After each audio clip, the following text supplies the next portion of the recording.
મહિનો શરૂ થયો? જાન્યુઆરી. અને વર્ષ 2026. જો ભાઈ જાન્યુઆરી મહિનાના કાગળની અંદર ખૂબ સરસ રંગીન રંગીન કલર પૂર્યા ભાઈ. Very good. હા,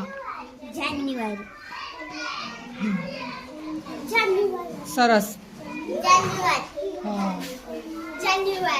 જાન્યુઆરીનું વર્ષ કયું બતાવો? કાગળ બીજો 2026 તો બતાવો.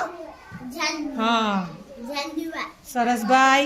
જો જાન્યુઆરીની અંદર કેવા કપડાં પહેરવાના એ બતાવીશું કે ભાઈ જાન્યુઆરીમાં ઠંડી પડે તો સ્વેટર પહેરવાનું, મફલર પહેરવાનું, સ્કાર્ફ પહેરવાનો. હા, વેરી ગુડ. હા, જાન્યુઆરી. સરસ સરસ. હા, વેરી ગુડ. કયું વર્ષ? 2026. Very good.